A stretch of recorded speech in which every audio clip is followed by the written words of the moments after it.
Alyssa Blackburn sat across from detectives insisting. So I was down the street because I was walking my dog, obviously. Simple, emotional, rehearsed. She repeated it again and again, wrapping it in panic and confusion. And I hid behind a tree. And where that Jesus I heard house. a scream from the house. The detectives didn't argue. They didn't accuse.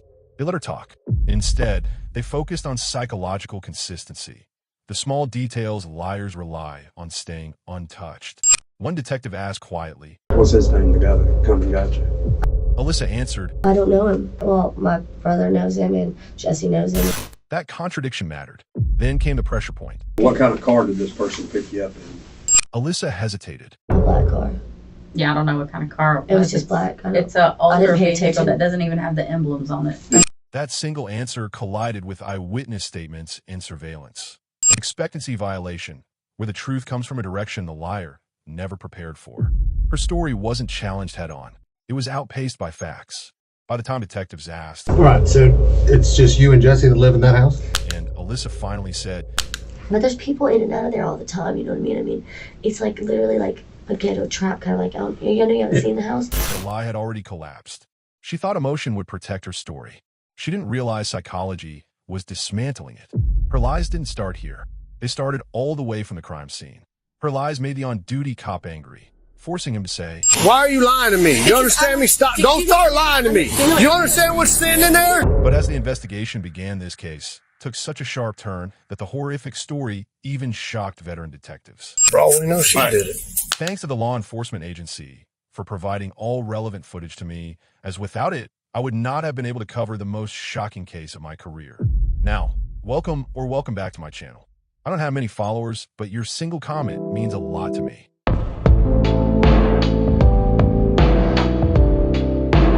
On the morning of October 29th, 2022, the 1100 block of Medford Avenue wakes up like any other residential street. Quiet, ordinary, forgettable. That illusion shatters when multiple residents call 911 to report gunfire.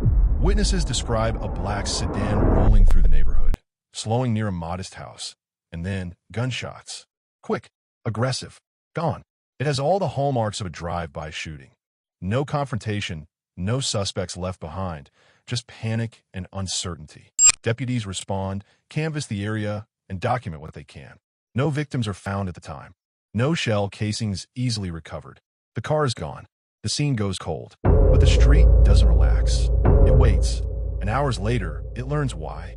Just after 2 p.m., the stillness breaks again. More gunshots, this time unmistakably closer. And then something far worse follows. A man screaming for help. This is no longer a distant drive-by. This is personal. Deputies race back to the same address. Adrenaline spiking, unsure if the shooter is still nearby or if they're walking into an active crime scene. Body cameras roll as deputies stack up and move inside. Every step carries uncertainty. Every room could hold answers or danger. What they find inside confirms the situation is no longer simple or random or brief.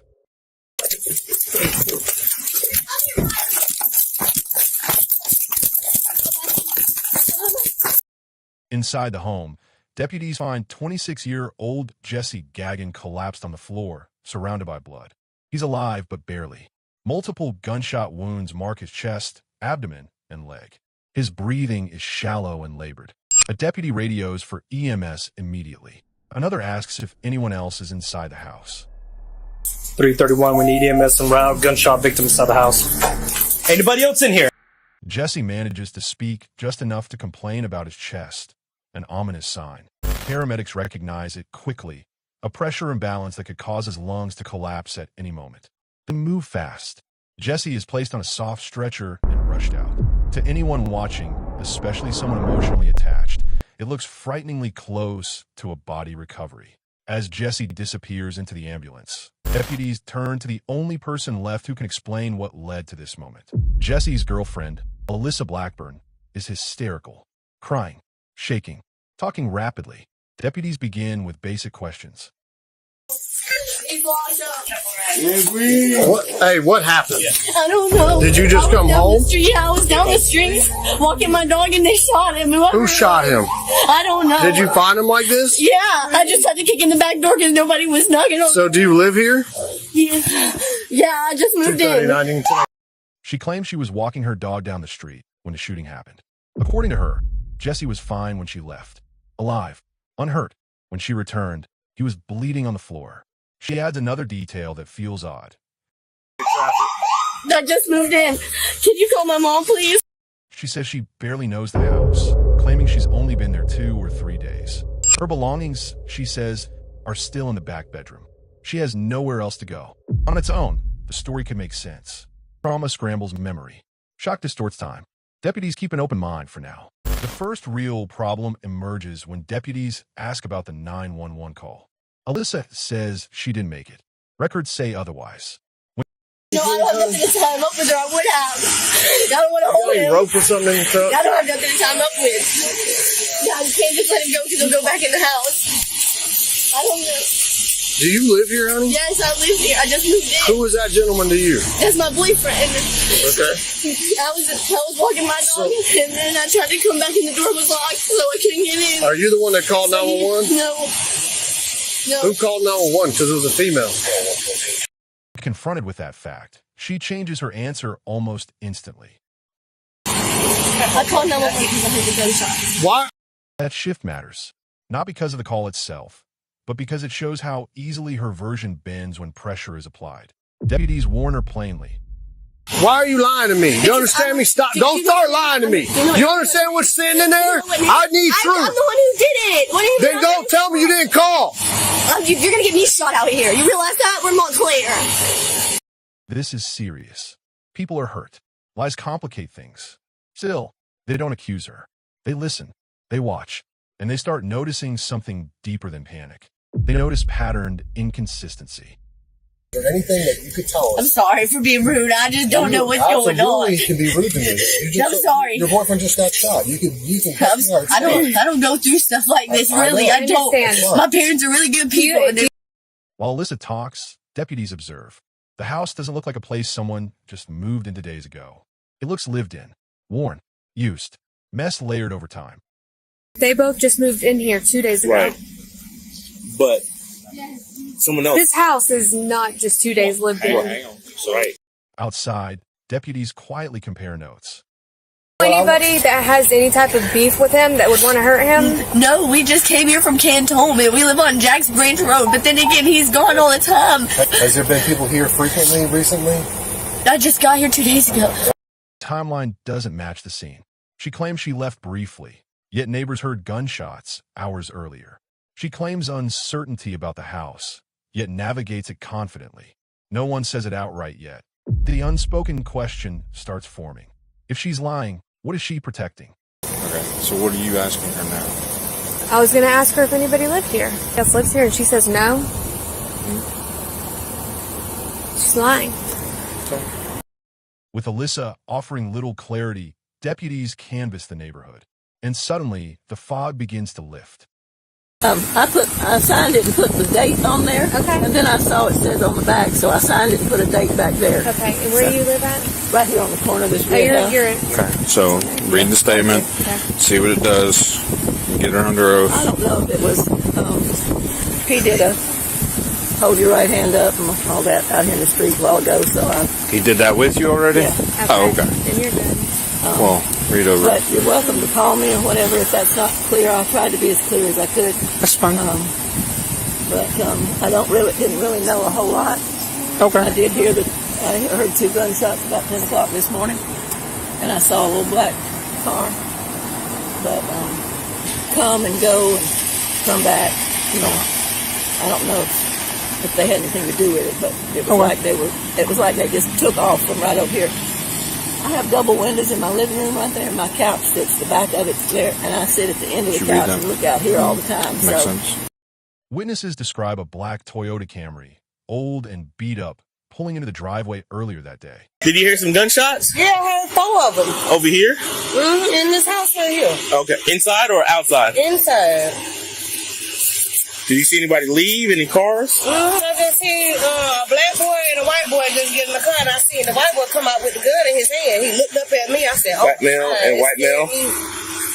And the black boy driving, and the white boy on the passenger side, he the one had the gun in his hand. What kind of vehicle? It's like a beat up, old school looking Toyota Camry. And he came out the door. He said, "I told them motherfuckers don't motherfucking play with me." 209. Two men step out, one white, one black. One witness clearly recalls the white male holding a gun. Moments later, gunshots. Then the men run back to the car and flee. Crucially, neighbors identify the man who was shot as the white male who lived at that house. I'm saying, was it a black boy or a white boy that got shot? White guy got shot. Ooh, The one that lives there. The tattoos. Yeah. Yeah, they always going back and forth. With different people? Mm-hmm. Okay. Yeah. Have you ever seen that car in the area before, that white guy? Always there. The camera's always there? Yeah. The same man Alyssa calls her boyfriend. This wasn't random violence. This was deliberate. The crime now has shape, suspects, a vehicle, a target. Back at the house, deputies revisit Alyssa with a narrower focus. They ask a simple question. Does anyone else live here? She avoids it, then partially admits people come and go. In the last 2 days, has there been people coming in and out? Yeah, there's people in and out all the time. Is there any certain people that that's constant, or is it just... No. No? I don't. I work. I have a job. Eventually, she mentions a man who sleeps on the couch. Another who is supposed to be gone. Does anybody else live here with you and Jesse? I don't know who lives here and who don't, because there's people here all in and out all the time. I'm not gonna lie to you. There's a dude named. He sleeps on the couch sometimes, I guess. I don't know. Because he was like, "I'm gonna let you stay here," because he stayed in Tip. But the way they were talking, it sounded like he just got here. You know what I mean? Like. Each detail arrives late, dragged out under pressure. The picture forming is nothing like the one she first painted. It has to be, but her time frame is way off, bro. That's the problem. She's like, I asked her who called. She's like, not me. I'm like, it was a female, honey. She was like, okay, I called. And then I said, stop fucking lying to me. This is serious. And then she said, this happened. She's saying that she left to go walk the dog, came home to this. And the time frame is not fucking 4 hours ago. Because she's saying she heard the shots. So it wasn't the I guarantee you it was. We can find some cameras. This wasn't a quiet couple settling into a new place. It was a revolving door house with multiple occupants, and potential witnesses Alyssa didn't mention until forced to. Her story isn't just incomplete, it's selective. Alright, so, I need to chill. This bullshit she's giving me. For all we know, she did it. With the scene exhausted and Jesse fighting for his life at the hospital, deputies make a decision. Alyssa needs to be questioned away from the noise in a controlled environment. She and her mother are taken to the sheriff's office.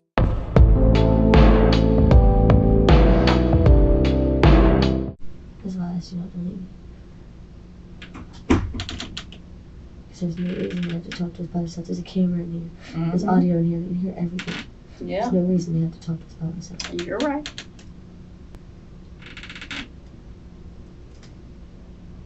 God damn, bro.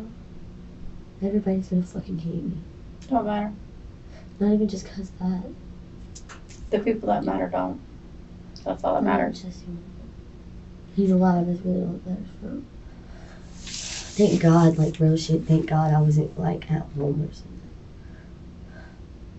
Like at your home.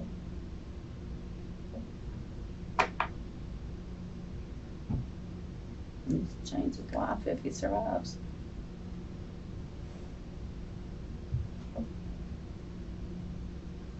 I don't know what I would do if he. I don't want to talk about it.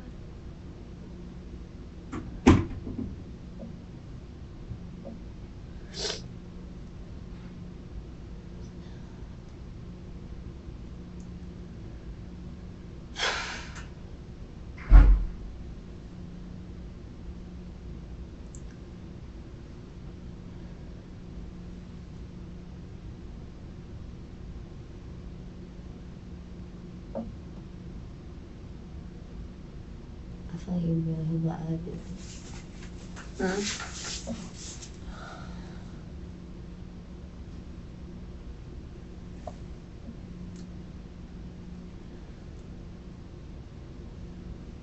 Like I said, just sit back and relax as much as you can.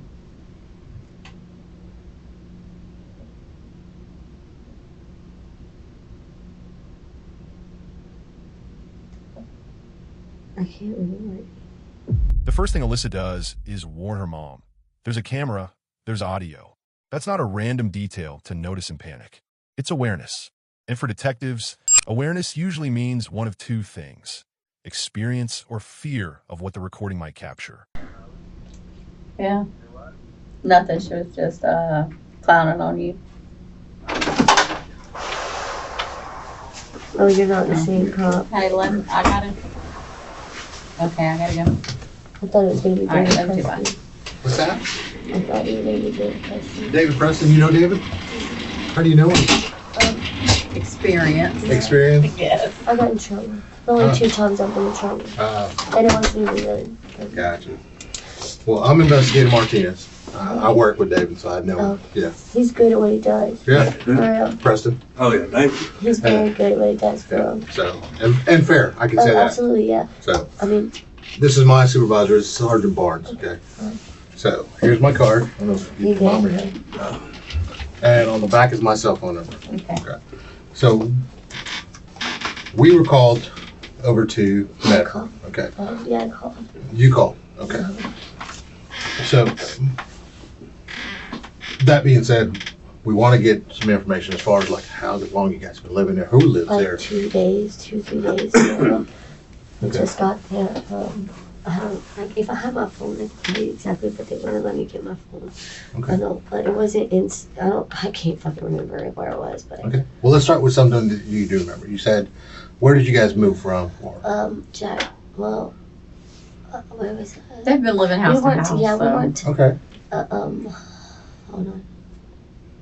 Me and Jesse have been together since June, and then we lived a lot of places, but Okay. in his Jesse. mama's house on Jack's Branch Road. What's Jesse's last name? He's got 2. Okay. When he went to prison, he just got out of prison 4 months ago.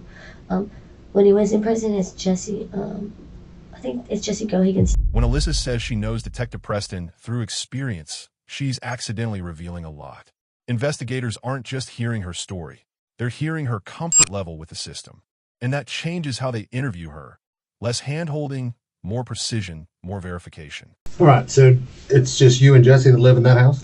No, we weren't really living there. It's like we kind of just moved our clothes in and kind of stayed, you know what I'm saying? I guess he had asked the person or dude, I don't know. I know it's supposed to be a girl and a boy who originally lived there, right? Okay. And I guess she got kicked out because they broke up. I don't know, I never met her. That's before I came along. When I came along, there's 2 males there and it was Jesse. But there's people in and out of there all the time, you know what I mean? I mean, it's like literally like a ghetto trap, kind of like, you know, you haven't seen the house, but the whole house is like trashed almost. I tried to clean it up and I mopped the floors and kind of stuff like that because I have nowhere to go. Here's the moment her 2-day story collapses. She calls it a ghetto trap, house with people constantly coming and going. That's not just background, it's motive territory. Because in a house like that, secrets don't stay secret and conflicts don't stay verbal. But there's a dude named Logan for sure. I know because he sleeps on the couch, and I know he was getting help from somebody. The dude who lives there, I guess, around a regular, trying to get off of drugs. Okay. Is Logan a black male, white male? He's white. Okay. Yeah, he's tall. He's real tall. He's like real tall to me. I'm like 5 foot. Okay. Anything distinguishing about him? Tattoos, like facial tattoos, arm tattoos? He's got facial hair, but it's not long. It's just scruffy, but it's not patches. Okay. Are you friends with any of these guys on Facebook or have a social media page? I don't know any of them. Okay. I just moved in with Jesse. Detectives push for the timeline because time is a lie detector. The moment Alyssa adds names, Logan, then a second roommate, her story becomes testable. And once a story becomes testable, it becomes dangerous for the person telling it. I don't fucking know, dude. It don't make no sense. What about vehicles? Anything that's, you know? He just got arrested for a GTA. I just was talking to the other officer about it. He just got arrested for... Who did? Oh, Jesse did. Jesse did, okay. I didn't know I'd had to be specific. Yeah, because now we're talking about Logan, we're talking about the people that live in the house, so Yeah. when you say he...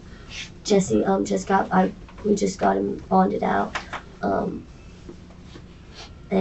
he was arrested for a GTA, yeah, for a GTA charge. I actually saw it on the. Yeah. What vehicle? I never seen it. Okay. I heard, I mean, I don't know if it was Tahoe or Suburban, some kind of SUV. But I know that he got caught at the Circle K. I wasn't with him, though. This is, like I said, he goes off and does his own little thing. Gotcha. And today, just run through what, starting from the day that you guys were together, and then. No, wait, what do you mean? Like, Start from what did you do today? This morning, from when you got up. I woke up on the couch, and Logan was on the couch across from me. I wasn't in the bedroom because I fell asleep. I write in my journal because I write because I don't know how to talk about stuff. You know what I mean? Like everybody's got trust issues, but like I don't know. I got real bad trust issues, I guess. So I was writing my journal. I fell asleep, and Logan was sitting on the couch for me when I woke up, and Jesse was sitting in his chair. It's in the living room, whenever you first walk in. And I called my mom and daddy because I was supposed to go over there. There's voicemail, so you know what I'm saying, when he called him. I don't remember the exact time.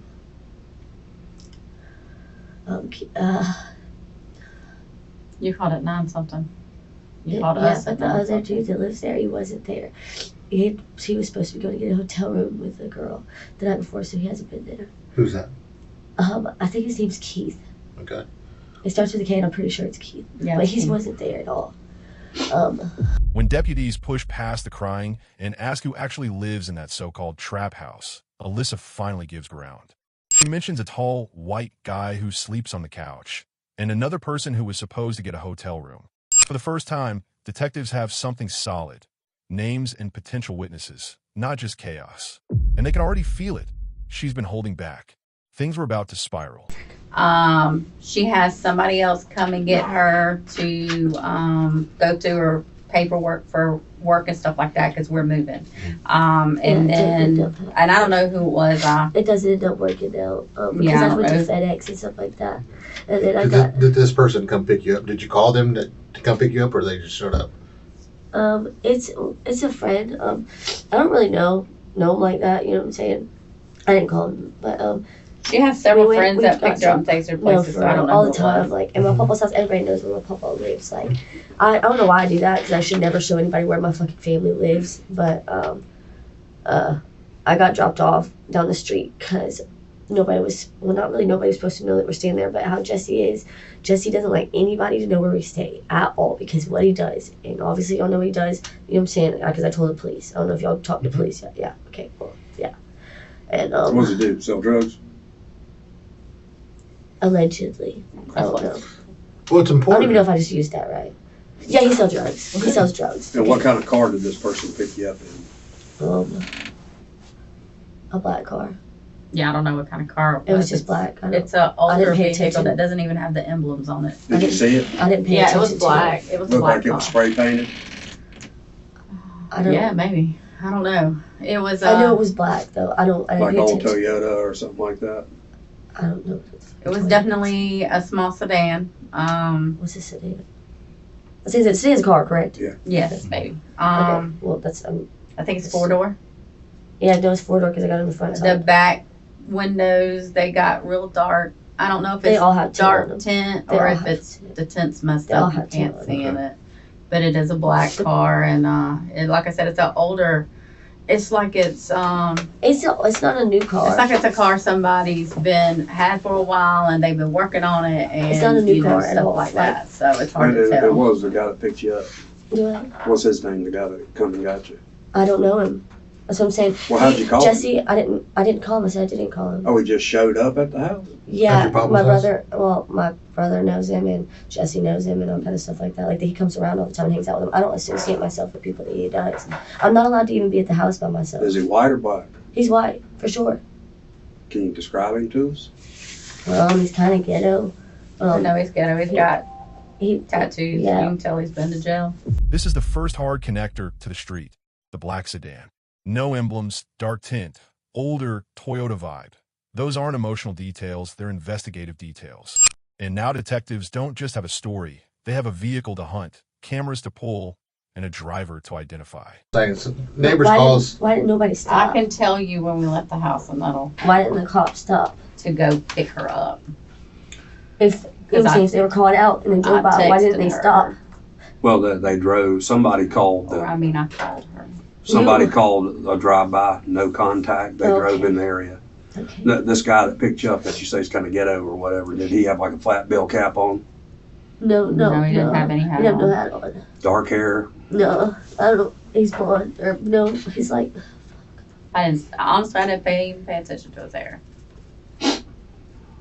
I only He's talked not, to him, I didn't talk to him at all. I talked to Alyssa through the window. What's your brother's name? Sure. No, I'm not getting my mother involved with this. He's already in trouble. No, No, Christopher he's has not nothing to do in with it, trouble. We're just trying to baby. figure out what this guy's name is. I know. I just don't want him. His name's Christopher. I don't want my brother getting involved. He's Your not. brother- Chris's name is I don't even want him to know because he'll be so mad. For real. No, he Is he in county jail? Or Yeah. Yes. Yeah, but he's already been to prison. This has nothing to do with Christopher. He just knows. No, that's fine. But I told them that Christopher. If Christopher knows his I just name, don't want my brother to get in he's trouble. not. Okay. He's helping you out because now we have a name, and we can see if this car because there's cameras. Unfortunately, you moved into a neighborhood that's not. Not very safe. But here's the you have neighbors around you that have cameras, so if we can do? see this car, yeah. So. And that's why we're looking. If we I see the called car, her at at least we can. 9:41 to tell that we were on our way to her. I was scared to she call was y'all. still at home. Like, Why? what do you mean? Why? Yeah, why? We're What do you mean? out there to help. You're not supposed to call the police in that neighborhood for real. I mean, I'm serious. No, that's but- the problem with the world. I know. Yeah. I don't look at that's like I said. Like I'm not gonna. She look obviously at it don't like that. agree because she You know called what I'm y'all, saying? but I didn't want him to die. Like I don't understand. Like everybody left him there, the neighbors, and I know they fucking heard it because I was walking my dog down the street, bro, and I hid behind a tree, so I know everybody around there heard it, and it was more than twice. He only got shot twice, so I know there was more than twice that they fired a gun off for real. Up to this point, Alyssa's been controlling the narrative with emotion, crying, panic, confusion. But the clock is catching her, because somewhere outside that room, detectives are gathering evidence that doesn't care how upset someone looks. Who's that? I don't know. I don't remember. You don't remember? I don't remember. that's him. Okay. I did just get off the phone with the doctor's office, and he did not survive. You're fucking lying! You swear to God! You swear to God! No! Don't touch me! Don't you fucking touch me! Where's my dad?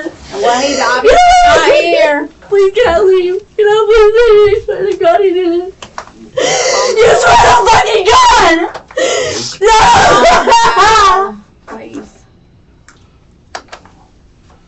Yeah, we'll get you out of here. Raise your right hand. No, I'm not doing a fucking wrong! Somebody killed your boyfriend and you don't Yeah, I called the police! I tried to save his life! We're here. She's just upset. I can't believe if y'all would have fucking let me go to the hospital, She's just bro. upset right now. That's all it is. I know you don't understand. I tried to make him do better, bro. I tried. I'm the only one who gave a fuck about him. No, you don't. I'm being serious. You don't get it. I do. No, he had nobody. I'm the only one who called the police when he overdosed twice. Not even. The moment Jesse is confirmed dead, Alyssa's tone flips into pure chaos. Rage, grief, blame.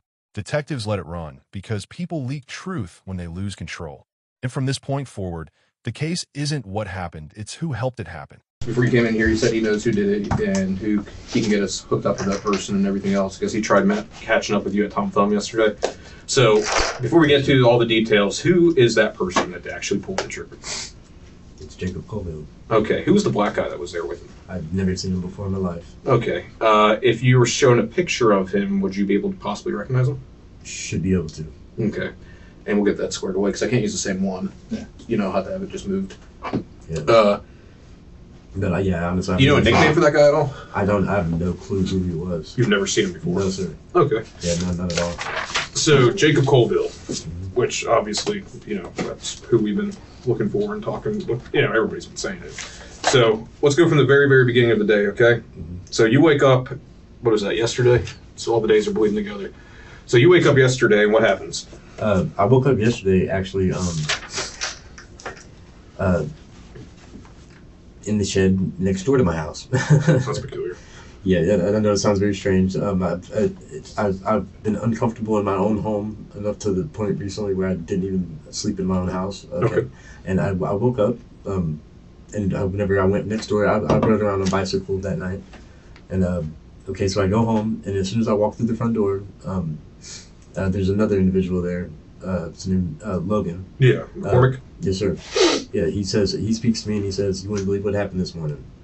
And he says that Jesse Arnold and I'm sorry, You're good. I have bad anxiety. You're good, man. Like I said, just chill out and get some water if you need to. We'll get through it. Okay. You're not in trouble with us. I'm just telling you. Yes, sir. I apologize. But yeah, so he says, "You wouldn't believe what happened this morning." He said, I believe what was it? Colville showed up with his two kids in the car. Investigators chased those leads through phones, old contacts, and local records until one of Jesse's roommates is sitting in the interview chair. Before they even get deep into the timeline, he drops the headline, "It was Jacob Colville." Now the random drive-by suddenly has an identity, a connection, and motive potential. And that's when the case starts turning ugly.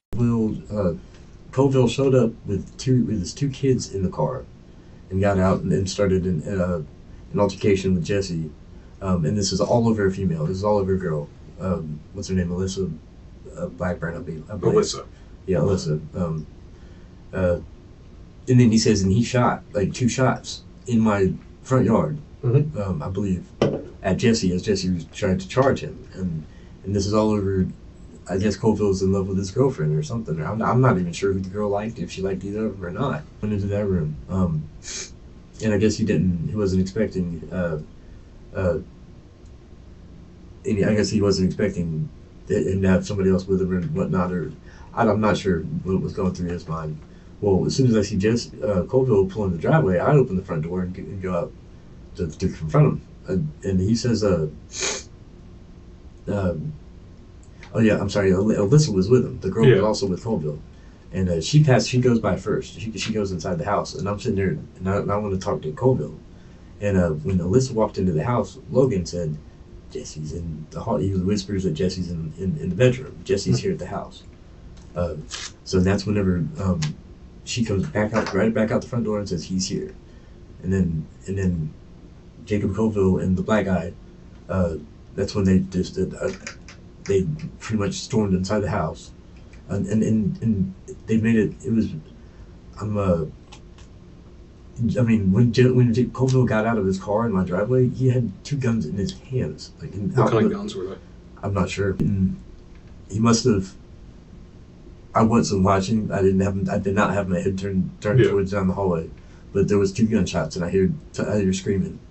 And there's 2 gunshots, and then by the time I look down the hallway, I see Colville backing up, like with the guns on Jesse, and Jesse looked like he had blood right here, maybe like in the stomach, and then in the chest or the shoulder. In one interview, the roommate hands detectives the missing puzzle piece, the DVR system, meaning the shooting is on video. He also lays out the backstory, tension between Jacob and Jesse, and the claim that it all centered around Alyssa. On the footage, it's not a messy accident, it's controlled. Jacob moves down the hall, aims, and keeps firing as Jesse collapses. This wasn't street randomness. This was targeted, and the fallout was just beginning. 8 p.m. 6:38? Yep, 6:30. Okay.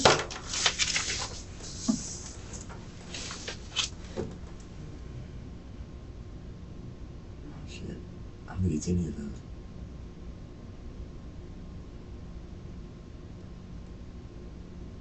You said you don't think it's any of those? I don't think it's any of those. If anything, it was this guy right here. If any, it's number 1? Yeah, if anything, it's that guy right there. But for some reason, it doesn't look like any. It's definitely not. Most definitely not.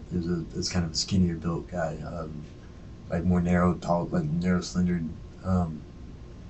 Yeah, definitely not. Definitely not. Possibly, but okay. It didn't have a mustache.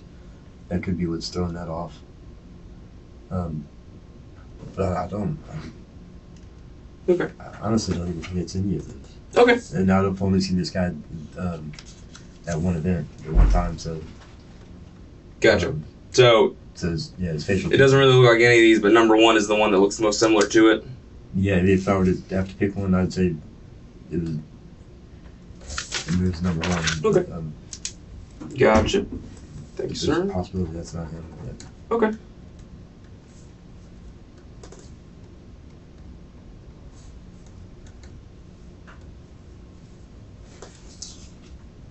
All right. Thanks, sir. I'll be right back with you. Okay. Yes, sir. With video and descriptions, detectives start matching faces. The roommate identifies the unknown black male as Lawrence Bonner Jr. Then another piece of the escape plan surfaces. The black Toyota Camry is found burned to the frame under a bridge, an obvious attempt to wipe evidence.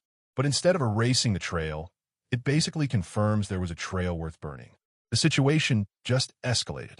What about whenever Koval and the black guy come in, and do you say anything to him about Jesse being there?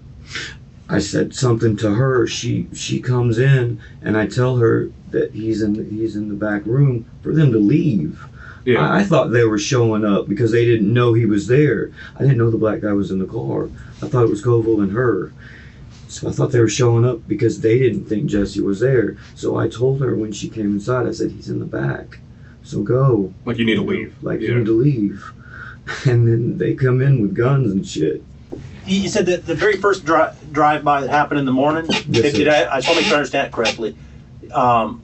So Jesse ran out after they fired some shots. Jesse ran out and fired a couple shots himself? No, Jesse didn't have a gun. Okay, he didn't have a gun at all? Okay. Did Jesse ever have a gun at all that day? No.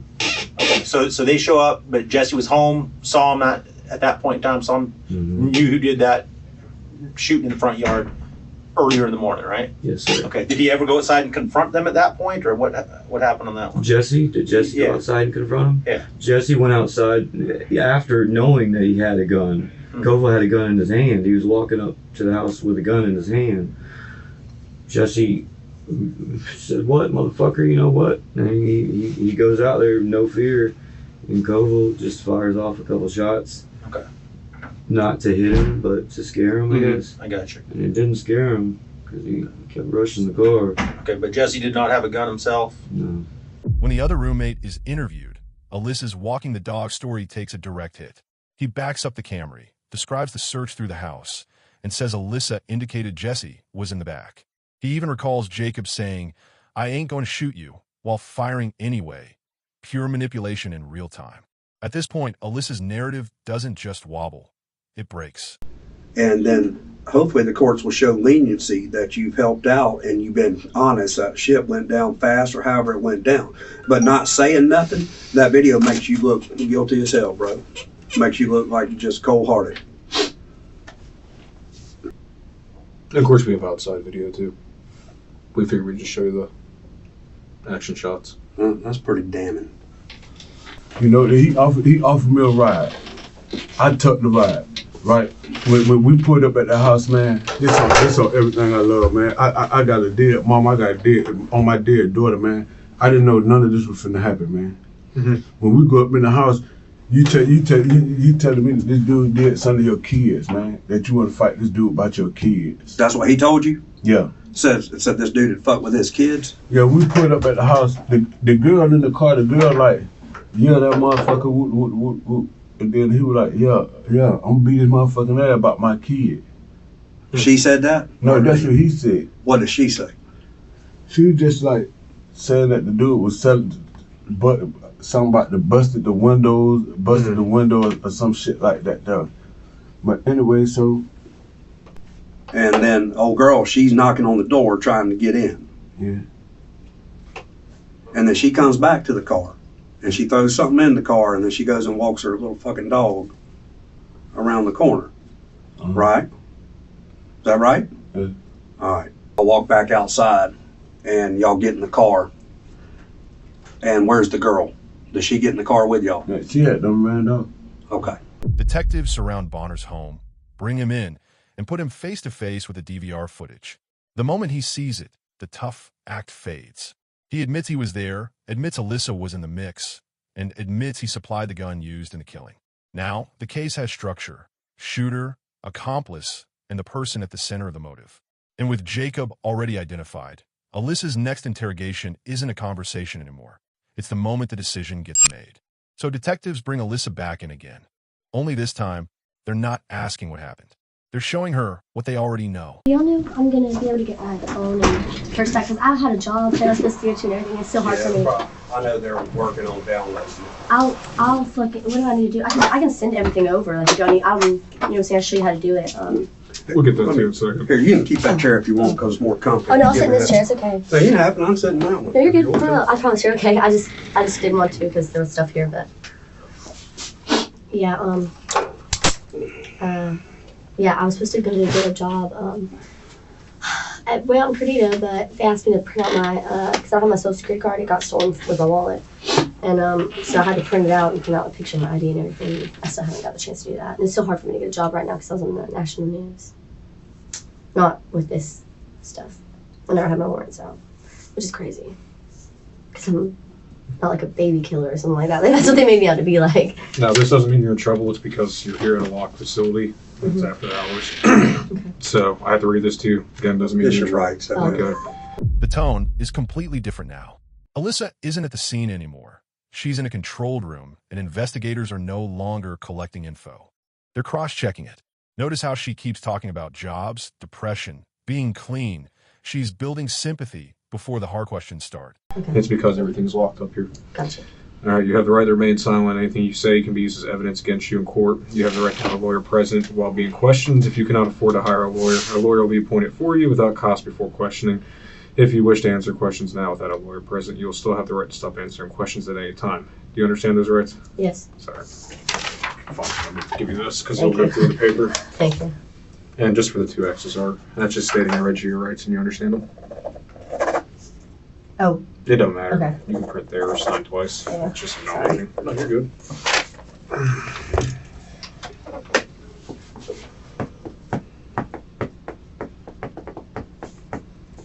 I've been asleep for like 3 days.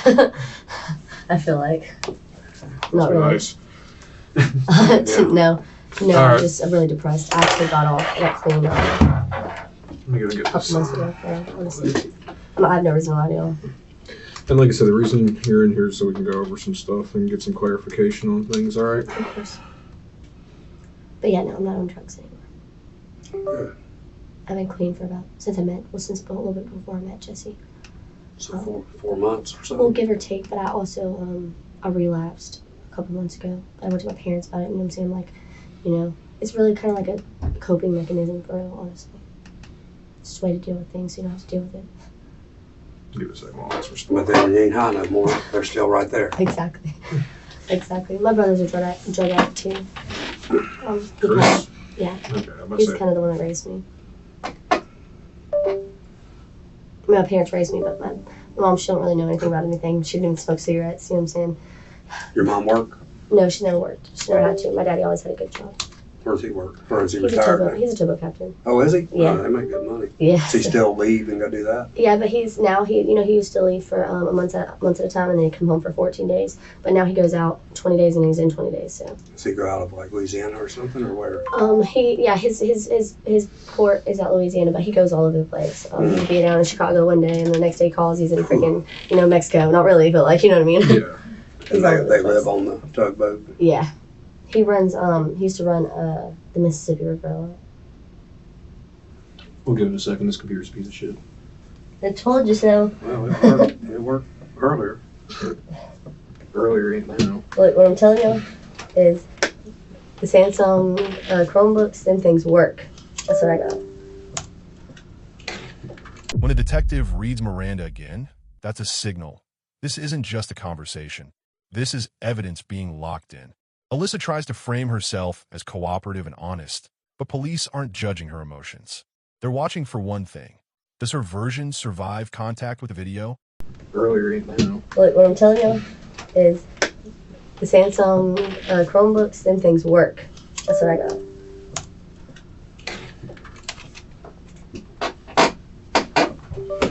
Alright, there we go. Yeah, Yeah, I mean, I'm not worried about this stuff. It's just, you know what I'm saying, materialistic items. But, I mean, if I could have them back and don't have to buy them again, you know what I'm saying, it would be cool. But, I mean, my parents do have, you know what I'm saying, good money. Like, they live comfortably, so if I did need to, I could. Get to where we need to be. So we're going to start from the very beginning of here. I want you to look at some stuff. Okay. So we're going to play the film. Y'all finally got it? Yeah. Thank God. But there's some things we need to go over and discuss. Okay. Yeah, because they were like, you know, I was like, there's video footage, you know what I'm saying, somewhere. It's got to go somewhere. You know what I mean? Even if it's not downloaded. Yeah.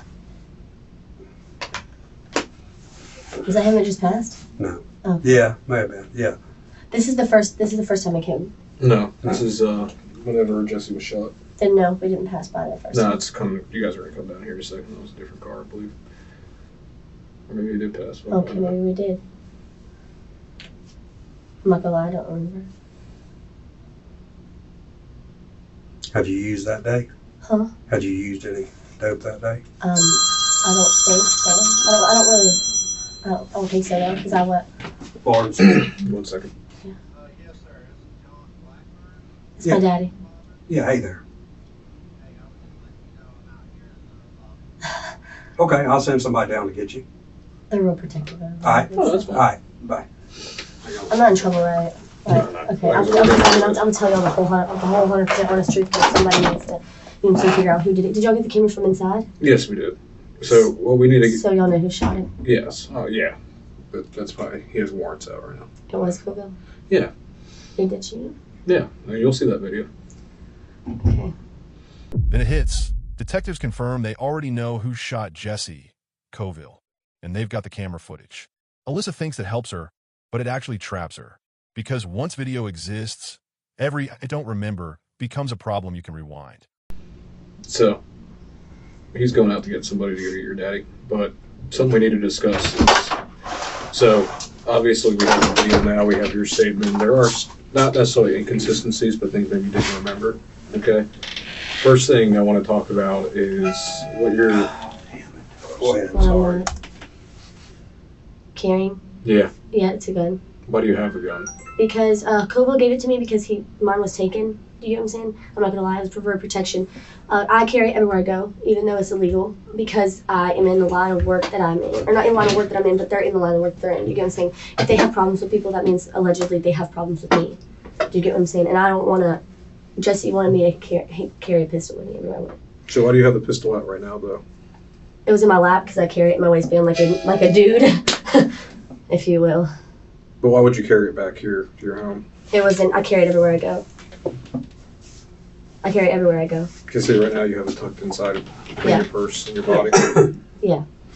So you come here, the door's locked, you knock. Black dude's right there. Keith comes and opens the door. I'm kicking the door in because I'm like, dude, my dog's in there. I can hear him barking. Here's the first major rupture, the gun. Alyssa admits she's carrying a pistol, given to her by Coville, because she's around that life. That destroys the innocent bystander picture. To detectives, the question becomes, why is the girlfriend armed, and why is the weapon connected to the shooter? I told you I tried to kick the door. Mm-hmm. And then Keith eventually comes and opens the door. So I grabbed my dog.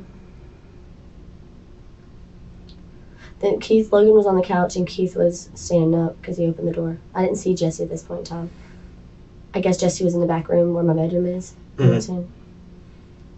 Now, when you enter the room, do you know Jesse's there at that time? No, I didn't know Jesse was there. Did anybody tell you Jesse was there? Logan said Jesse's not here. Who said that? Logan said Jesse's not here. No, we interviewed both of them today. Okay. And they both gave us a different statement that's consistent with one another. They said that Logan admitted that he told you, hey, Jesse's in the back room. He didn't tell me Jesse's in the back room. I swear to God he didn't. He looked at me and he didn't even say anything. He mouthed the words, you know what I'm saying? And I was like, what? And then Keith walked in. Because this is what I'm going to get my dog still. Well, I'm just telling what he said because Keith heard it and was able to say, yeah. And when I talked to Logan, Logan tells me the reason he was telling you was because he didn't want any more issues between Coville and Jesse. Yeah. Or maybe I misunderstood and I thought that he said he wasn't there. Oh, that's whenever we're talking about how Jesse's not there and stuff like that, because he's like, Jesse's here, Jesse's not here. And Keith's like, I don't know why Jesse's not here. And I got a pistol in my hand, of course, because I had it in my... And then you put it back in the car. No, I don't think so. No, I didn't put it in the car because I had it inside. I had it with me whenever I was walking my dog. There's my dog. They both got pistols in their hands. I didn't see him whenever they got out, though. I didn't know. Well, he had them both in his pocket. Because we talked to Mr. Bonner's been placed under arrest. Yeah, we arrested him today. And he told us a little bit different story, too. What'd he say? We'll get to that in a second. I know. Now the interrogation turns surgical. Investigators bring up Logan and Keith, two witnesses who gave matching statements. Alyssa insists Logan said, Jesse's not here. Detectives say both men claim the opposite, that Logan told her Jesse was in the back. This is where the case shifts from what happened to who guided who. I hadn't even gone in the house. I mean, I went to the living room, but I didn't go into the back bedroom because Remy was already running around. Make sure. So that's when they go in. Can I? Oh, that is. Do I have to watch this? No. We can stop it if you'd like. No, I want to know what happened. Huh? I want to know what happened. Okay. While she's watching this, we can talk about your mess. No, please don't leave me in here by myself. Okay. I'll be back in a minute.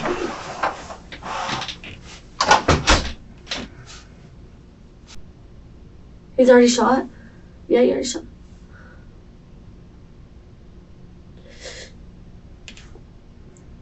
Oh my God. There's his phone. No. He picked up my gun. And they just step over him and they left him?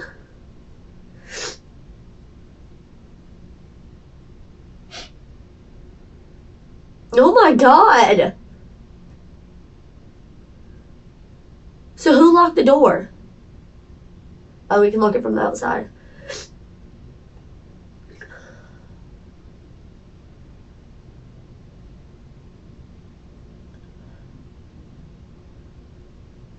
He didn't even try to save him.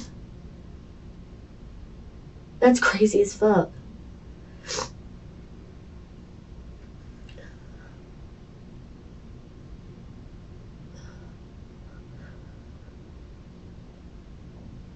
Okay, can you turn it off now? It's off.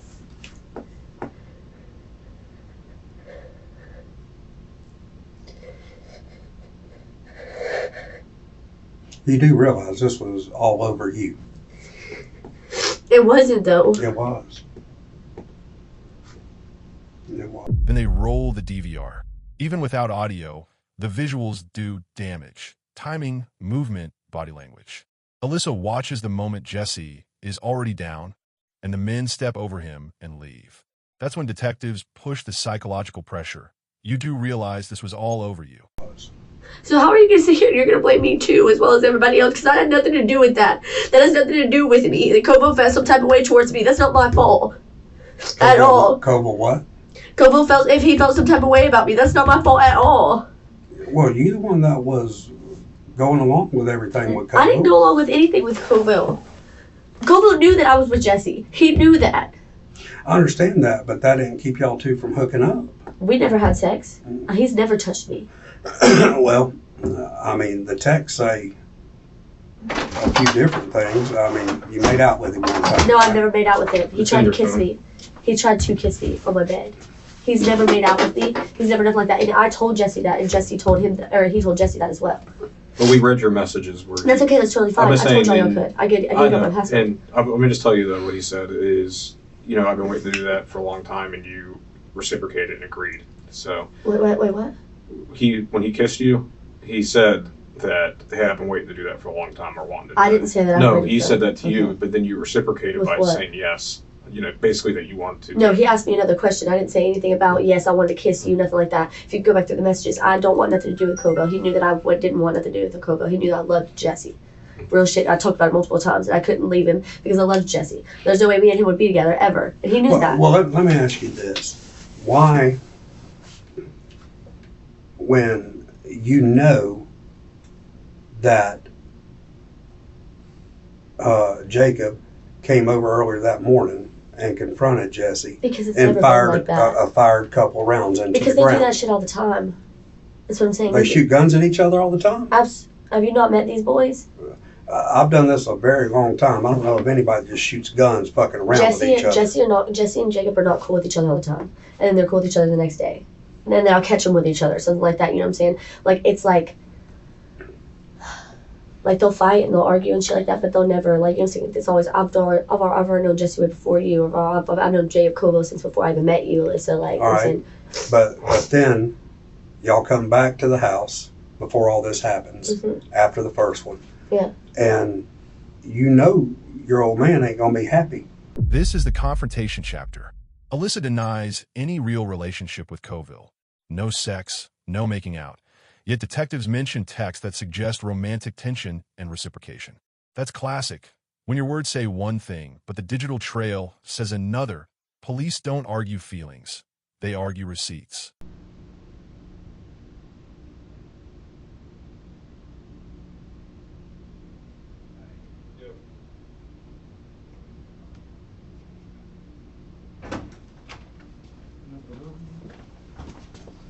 Hello. And you are sure that when y'all pick the black guy up, because he says one thing and you say different, that there was nothing ever discussed about going over there and not say shooting Jesse, but kicking his ass. I mean, maybe they talked about it, but he didn't say, "Oh, hey, Alyssa, I'm about to kick Jesse's ass." Do you get what I'm saying? Not while I was in the vehicle. They didn't talk in the ride from there back over. I know it's a short ride. No. Well, no, y'all went to my Patricia house, first. Yeah. No. We listened to music. He's got a system in his truck, or in his trunk of the car. Who did? Jesse or not Jesse. I'm sorry. Cool. Jacob has a system in his car that he listens to all the time. It's loud as fuck. Who gave him a ride away from there after he burned his car up? I don't know. I didn't even know that he burned his car up until literally I passed by it right on the way out to Cantonment to get Ashton, which is, anyways, JoJo, my friend, JoJo took me, which we've known for a long time. And the crime scene was still out there. They're pulling the truck or car, I guess, out or whatever. And I was like, I called my mom. You can ask her, because she was like, no, Alyssa, that's crazy. Or you think it's no. I was like, Mom, what if that's fucking Jacob's car that they torched? Because I didn't even know it was torched until Mama told me that they torched it on fire. And then they burned it up. Then they introduce Bonner's version. Guns in the car, talk about kicking his ass, rage about the window incident, and Alyssa in the backseat mad too. Alyssa tries to minimize it as normal drama, but detectives hear it as motive and momentum. People already in a feud, already armed, already escalating. And you sure that you didn't set Jesse up? I ain't saying intentionally, but when you went in the house, that you didn't say he's here and then tell, because the video looks like We'll be very transparent. It looks like you said it's clear that you say he's here because Logan tells you he's there. I thought that Logan. That's what I'm saying. Logan told me that he wasn't there. No, it's clear that you go, say he's here, and then you go out, and then they come in. Because everybody said that he wasn't there. I was like, but why would you say that? Because I was trying to figure out what he was saying. Because he was across the couch. He didn't say it. He didn't say it. The words out of his mouth. The most dangerous detail isn't the gun or the texts. It's the phrase detectives believe she says, "He's here." They're basically telling her the video reads like a setup, even if she claims she misunderstood mouthed words. And when police say it's clear, they're not guessing. They're preparing to argue intent. Do you get what I'm saying? Like, nobody said words. I swear to God, I have no reason. Well, I do have a reason to lie, but I have no reason to lie. But he didn't say words. He mouthed words. That's all he did. That's why it keeps saying that he said the words. He didn't say any words. He didn't say anything. The dude that I love is gone. I know. I understand that part. You do. You said you do. Mm-hmm. But, like, I have had plenty of chances to set Jesse up. I've had a pistol myself. If I wanted Jesse to die, I would have shot him myself. Well, whatever becomes of this, and hopefully nothing else comes out, bottom line is, whether you want attention or not, you don't play two dudes against each other, because bad shit will happen. Well, yeah, you did. Not intentionally. Well, showing up there I mean, that's I just, told Jesse that I was with him. don't work like that with guys. You know? Matter of special breed. Well, I guess now I see, but I didn't. Oh, will you do me a favor? Will you bring this all I up didn't down? think that was gonna. You Take it, Lionel. Yeah, and you put Swear that in. Yeah, when you put this on the desk. I didn't think that that's what was gonna happen. You know what I mean? Raise your hand. Do you swear and affirm everything you told us today is the absolute truth to the best of your knowledge? Yes. Well, you can get the. Well, one of y'all come get the pistol from my house. You can give it to your father. We'll get it another time. I give it to my father. He's not allowed to. He's a convicted felon. I mean, he's not going to. The ending is grimly procedural. They swear her statement in because this case is now about accountability. Alyssa still pleads innocence. I save him twice, but detectives focus on the pattern, hiding key names, returning with the shooter, shifting details, and a timeline that keeps bending. In court, that's not confusion. That's consciousness of guilt.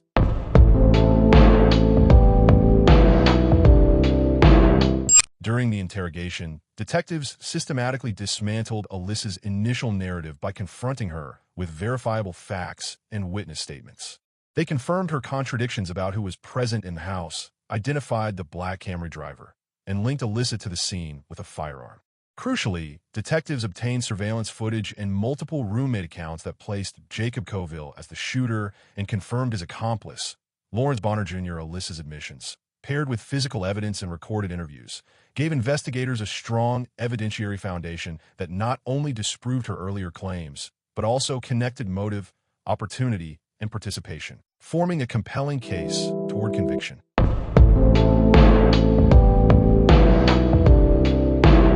In the murder of Jesse Gagin, 29-year-old Jacob Coville was sentenced to life in prison after being convicted of first-degree premeditated murder for fatally shooting Gagin, following a confrontation that stemmed from a personal conflict and alleged love triangle involving Alyssa Blackburn. Coville's sentence reflects the severity of the crime and Florida statutes for intentional killings. Meanwhile, the other two suspected accomplices, Lawrence Bonner Jr. and Alyssa Blackburn, were also charged as principals to first-degree murder and remained incarcerated awaiting trial, with prosecutors seeking similar life sentences without the possibility of parole. The case highlighted not only the premeditated nature of the shooting, but also the roles each party played in enabling and executing the murder, providing prosecutors with a strong basis for pursuing maximum penalties under state law.